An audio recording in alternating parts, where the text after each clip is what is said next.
Hello dear students of class 12th. In my last video lecture, I shared with you what is Kirchhoff's law, how we apply Kirchhoff's law, and what are the important applications of Kirchhoff's law. You have seen in that lecture that though Kirchhoff's law is very helpful to handle the complicated circuit problems, but it is very lengthy process. Dear students, sometimes without applying Kirchhoff's law also, we can find the net capacity of a complicated misgrouping circuit.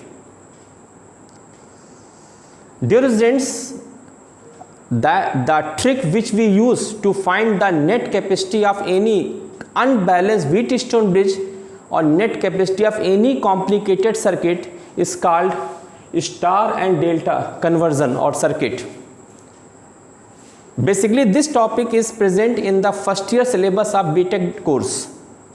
But if we apply little bit brain, if we think in proper way, and we are able to apply this star and delta conversion of circuit into misgrouping, very easily we can find the net capacity of that misgrouping, as well as very easily we can find the net capacity of unbalanced Wheatstone bridge without applying Kirchhoff's law. Dear students, this star and this delta circuit may be designed by using capacitors as well as by using resistors. But here we are focusing only on such type of star and delta circuits which are designed by using capacitors. If we take three capacitors and connect them in accordance with this figure, it is called star circuit. Looks like a star. Now if these two branches we keep horizontal,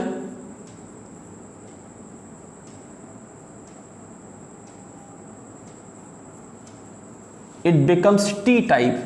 So star circuit is also known as T circuit, also known as Y circuit, because this is the symbol of Y also. And if we convert this circuit into this figure,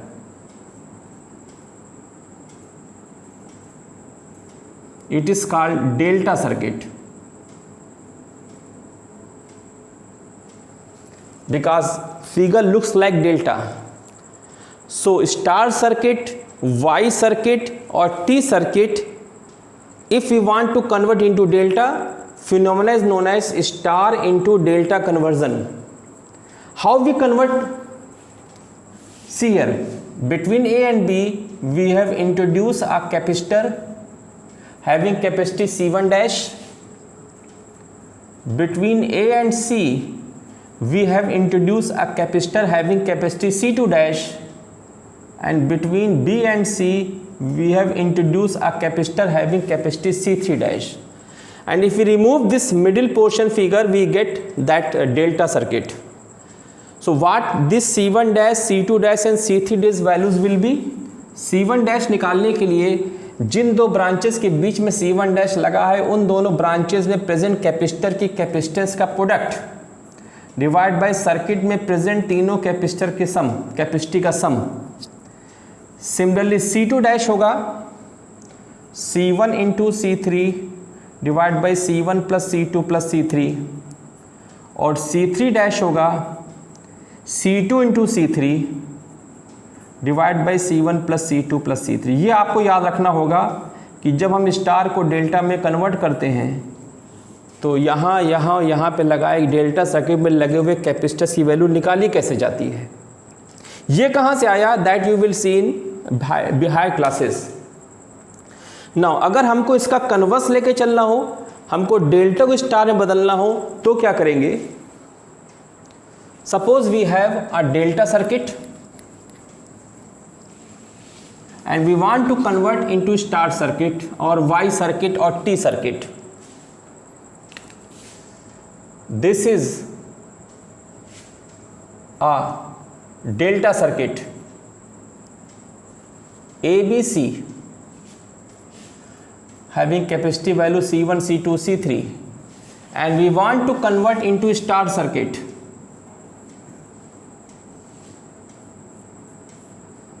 A, B, C. Let it is Cx, it is Cy, it is Cz. तो ये Cx, Cy, Cz क्या होंगे, इसको देखने के लिए आप इस फिगर को देखिए। यहां पर लगा हुआ है Cx,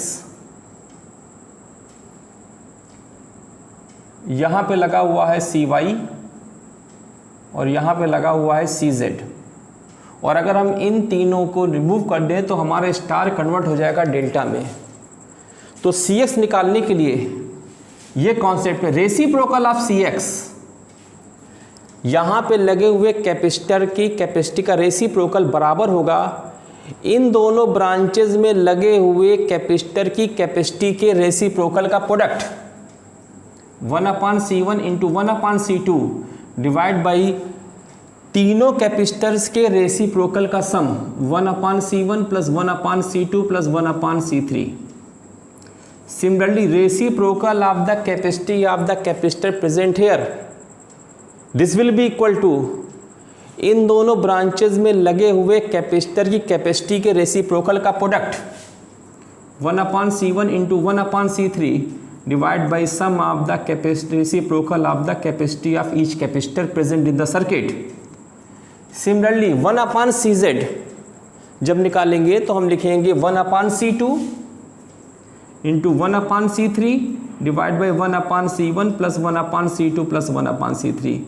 so this is the result if you want to convert delta circuit into star circuit. ये दोनों आपको रिजल्ट्स माइंड में रखने होंगे। This is star to delta and this is delta two star. Now question arises how we apply it, where we will convert star into delta and where we will convert delta into star।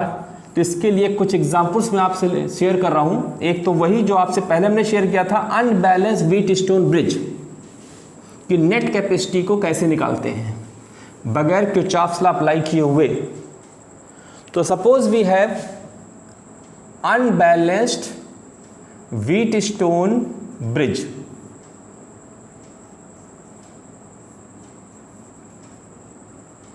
Point A, point B, point C, point D, 1 2 2 1 2। ये unbalanced है क्योंकि diagonal के दोनों side में ratio arm ratio equal नहीं है। इसकी net capacity निकालने का एक मेथड तो ये है कि हम इसमें किरचॉफ अप्लाई करें, एंड वो लेंदी प्रोसेस है, you know how we apply it and how we find net capacity. हम इसको स्टार डेल्टा कन्वर्जन से कैसे निकालेंगे, अगर आप इस पॉइंट पे फोकस करें तो ये एक स्टार बना हुआ है वाई रिवर्स ऑर्डर में, एक पॉइंट ये, एक पॉइंट ये, एक पॉइंट ये, और ये तीन सर्किट्स फिगर्स, तीन कैपेसिटर्स हैं। तो इस स्टार को हम डेल्टा में कन्वर्ट कर रहे हैं। ए और बी के बीच में एक कैपेसिटर हमने लगा दिया जिसकी कैपेसिटी C1 डैश है। ए और डी के बीच में एक कैपेसिटर हमने लगा दिया जिसकी कैपेसिटी C2 डैश है। डी और बी के बीच में एक कैपेसिटर हमने लगा दिया जिसकी कैपेसिटी C3 डैश है। क्या होगा C1 dash, 1 into 2 divide by 2 plus 2 plus 1। क्या होगा C2 dash, 1 into 2 divide by 2 plus 2 plus 1।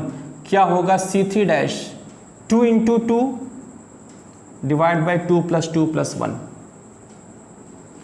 Now अगर हम इसकी जगह पे ये लगाते हैं तो D और A के बीच में एक 2 का कैपेसिटर और लगा हुआ है, वो भी लगा दिया। D और B के बीच में 1 का एक और लगा हुआ है, वो भी लगा दिया। नाउ C2 डैश और 2 पैरेलल में है। C2 डैश है 2/5, 2/5 प्लस 2 12/5, इसकी वैल्यू आएगी 12/5। C3 डैश और 1 पैरेलल में है, 4/5 प्लस 1, इसकी वैल्यू आएगी 9/5। तो आपका ये फिगर रिड्यूस हो गया। पॉइंट ए, यहाँ पर एक आपको मिला 12/5 यहाँ पर आपको एक मिला 9/5, यहाँ पर पॉइंट बी है और यहाँ पे C1 डैश है जो 2/5 है। बहुत आसानी से आप कह सकते हैं ये दोनों सीरीज़ में हैं और इनका जो रिजल्टेंट आएगा वो ये पैरेलल में है। That will be the net capacity of unbalanced Wheatstone bridge if we apply star delta conversion. कितना आसान है। Without applying Kirchhoff's law in fraction of time just by converting star into delta we are in position to find the net capacity of unbalanced Wheatstone bridge, which was very difficult if we think in terms of which one is in series and which one is in parallel, or if we think that we are going to apply Kirchhoff's law. First we will distribute the charge, we will make the loop equation, we will solve it, then finally we get the result. Now the same question we can convert or we can do by converting delta into star also. Result पे कोई effect नहीं पड़ेगा, जो result इससे आया है वह result उससे भी आएगा।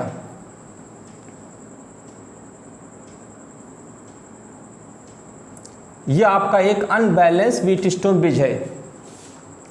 अगर आप इस पोर्शन पर फोकस करें तो ये डेल्टा सर्किट है, इसको हम स्टार में बदल रहे हैं। यहाँ पे हमने लगा दिया CX, यहाँ पे हमने लगा दिया CY और यहाँ पे हमने लगा दिया CZ। अभी हमने बताया reciprocal of CX is equal to 1/1 into 1/2 divided by 1/1 plus 1/2 plus 1/2, that is 1/2 upon 2, that is 1/4, implies that CX is equal to 4. Similarly, reciprocal of CY 1/1 into 1/2 divided by 1/1 plus 1/2 plus 1/2, that is 4. Similarly, reciprocal of CZ ये लगा हुआ है 1/2 into 1/2 divide by 1/1 plus 1/2 plus 1/2, that is 1/4/2, that is 1/8. तो जब हमको CX CY ये आएगा 4 और इसकी वैल्यू 1/8 आएगी, इसका मतलब CX की CZ की वैल्यू 8 आएगी। यहाँ से मिलेगा 1/2/2, that is 1/4, तो CY की वैल्यू 4 आएगी। जब हमको CX CY CZ की वैल्यू मिल गई तो आप उस डेल्टा को स्टार में बदल दीजिए। ये हटा दीजिए, ये हटा दीजिए और ये भी हटा दीजिए। तो जैसे आपने ये किया, बहुत आसानी से आप कह सकते हैं CY और 2 सीरीज़ में है, CZ और 1 भी सीरीज़ में है। इसका रिजल्टेंट एक वैल्यू आएगी, इसकी रिजल्टेंट वैल्यू आएगी, वो दोनों पैरेलल में हैं, उसकी इस पूरे कॉम्बिनेशन की कोई एक वैल्यू आएगी, वो और CX सीरीज़ में है। आपको net capacity unbalance Wheatstone bridge की मिल जाएगी, whether we convert star into delta और we convert delta into star. Besides doing the questions based on unbalanced Wheatstone bridge, there are few more questions which we can solve using star delta conversion. If you open SC Verma, there some questions are given. I am not in position to know the exact value of the capacitors connected here. ये question आपके SC Verma में दिया हुआ है। 1 2 1 3 2 4 5 2। Diagonal के left side right side arm ratio बराबर नहीं है, आप इसको छोड़ नहीं सकते। इस पार्ट की नेट कैपेसिटी निकालना आसान नहीं है। डायगोनल के लेफ्ट साइड और राइट साइड आर्म रेशियो बराबर नहीं है, आप इसको छोड़ नहीं सकते। इस पार्ट की नेट कैपेसिटी निकालना आसान नहीं है। इस पूरे पोर्शन की नेट कैपेसिटी निकालना भी आसान नहीं है, बहुत कॉम्प्लिकेटेड प्रॉब्लम है ये। takes at least half an hour to find the net capacity if we go for Kirchhoff's law. Fraction of time में निकालना है। इस पोर्शन को आप देखें, ये टी सर्किट है जिसको स्टार सर्किट भी कहते हैं। इस टी सर्किट को अगर हम डेल्टा सर्किट में कन्वर्ट करना चाहते हैं तो लगा दिया यहाँ पे Cx इन दोनों की जगह पर, इसके बीच में हमने Cy लगा दिया, इसके बीच में हमने Cz लगा दिया। बहुत आसानी से हमने Cx निकाल लिया। 1 × 1 डिवाइड बाई 1 + 1 + 2 4। Cy की वैल्यू होगी 1 × 2 डिवाइड बाई 4। Cz की वैल्यू होगी 1 × 2 डिवाइड बाई 4। आपको जब Cx, Cy, Cz मिल गए, इसी तरह से आप इसको देखें, ये भी स्टार्ट सर्किट है। इसकी जगह पे हमने C' लगा दिया, इसकी जगह पर हमने C' लगा दिया, इसकी जगह पे हमने C' लगा दिया। C' क्या होगा? 4 × 2 = 8 डिवाइडेड बाई 4 + 2 8, 6 + 5 11। C' क्या होगा? इसकी जगह पे लगाया हुआ है 5 × 2 = 10 बाई 11। C' क्या होगा? 5 × 4 = 20 बाई 11। ये कैपेसिटर यहाँ पे पहले से लगा था, ये कैपेसिटर यहाँ पे पहले से लगा था, ये 2 का था, ये 3 का था। आपका ये फिगर आ गया। इन तीनों पॉइंट्स का पोटेंशियल सेम है। अगर हम इस वायर को शॉर्ट कर दें तो ये तीनों पैरेलल में हो जाएंगे। Cy2 और Cy' पैरेलल में है। Cy की वैल्यू मालूम है, Cy' की वैल्यू मालूम है, 2 तो जानते ही हैं। इन तीनों की नेट वैल्यू 1 निकलेगी। ये तीनों भी पैरेलल में हो जाएंगे। इसकी नेट वैल्यू 1 मिलेगी। मान लो इसकी नेट वैल्यू आती है C0, इसकी 3 यहाँ पे आपने C0 लगा दिया, इसकी जगह पे लेट आपने C0' लगा दिया। इसकी नेट रिजल्टेंट तीनों का आया है। ऊपर Cx ऐसे है, नीचे C' भी ऐसे ही है। बहुत आसानी से आपने कह दिया कि ये दोनों सीरीज़ में हैं, जो आएगा वो तीनों पैरेलल में है। नेट कैपेसिटी आपको A और B के बीच में मिल गई। जिसको करने में ½ एन आवर लगेगा उसको करने में हार्डली 2-4 मिनट लगेगा, अगर आप स्टार को डेल्टा में कन्वर्ट कर ले गए। ये इसकी इम्पोर्टेंस है। एक और क्वेश्चन आपके सामने करें, ये भी आपको SC वर्मा में डिविजन दिया हुआ है। ये कल प्रैक्टिस से आएगा कि स्टार और डेल्टा कहाँ है, कैसे बन रहे हैं और कैसे उसको हम चेंज करें। सपोज कीजिए कि आपको एक ये क्वेश्चन SC वर्मा में आपके दिया हुआ है।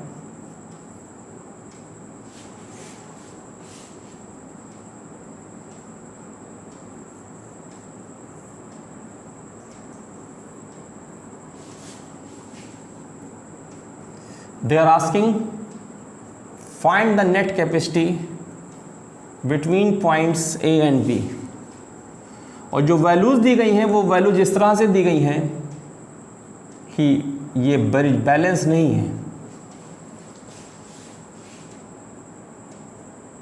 नेट कैपेसिटी A और B के बीच निकालना आसान नहीं है। ब्रिज बैलेंस होता बहुत आसानी से हो जाता। चार्ज डिस्ट्रीब्यूशन करेंगे, लंबी प्रोसेस है, it will take too much time. Again अगर आप इस पोर्शन को देखें तो ये एक डेल्टा सर्किट है। यहाँ लगा दिया आपने Cx, यहाँ पे आपने लगा दिया Cy, यहाँ पे आपने लगा दिया Cz। क्या होगा Cx, Cy, Cz की वैल्यू? ये आपको मैंने भी बताई थी। 1/Cx is equal to 1/1 into 1/2 divide by 1/1 plus 1/2 plus 1/2। 1/Cy की वैल्यू क्या होगी? 1/2 into 1/2 divide by 1/1 plus 1/2 plus 1/2। 1/Cz की वैल्यू क्या होगी? 1/2 into 1/1 divide by 1/1 plus 1/2 plus 1/2। इससे आपको Cx मिल जाएगा, इससे आपको Cy मिल जाएगा, इससे आपको Cz मिल जाएगा। इसी तरीके से अगर आप इस पोर्शन को देखें, यहाँ पे हमने C' लगा दिया, यहाँ पर हमने सी डैश वाई लगा दिया, यहाँ पर हमने सी डैश जेड लगा दिया। Reciprocal of C dash X की वैल्यू होगी 1/1 into 1/2 divide by 1/1 plus 1/2 plus 1/3। Reciprocal of C Y dash होगा 1/1, this was 1, this was 2, yes. C Y dash होगा 1/3 into 1/2 divide by 1/1 plus 1/2 plus 1/3। Reciprocal of C dash Z होगा 1/3 into 1/1 अपान 1/1 plus 1/2 plus 1/3। यहाँ से आपको सी dash x मिल जाएगा, यहाँ से आपको सी डैश वाई मिल जाएगा, यहाँ से आपको सी डैश जेड मिल जाएगा। सॉल्व करने पर जब आप इतना कर लेंगे तो आपने डेल्टा को स्टार में कन्वर्ट कर दिया है, तो आप इसको हटा देंगे पहली बात, फिर आप इसको हटा देंगे, फिर आप इसको हटा देंगे, क्योंकि आपने डेल्टा को स्टार में कन्वर्ट कर लिया। यहाँ भी आपने इसको हटा दिया, आपने इसको हटा दिया और आपने इसको हटा दिया।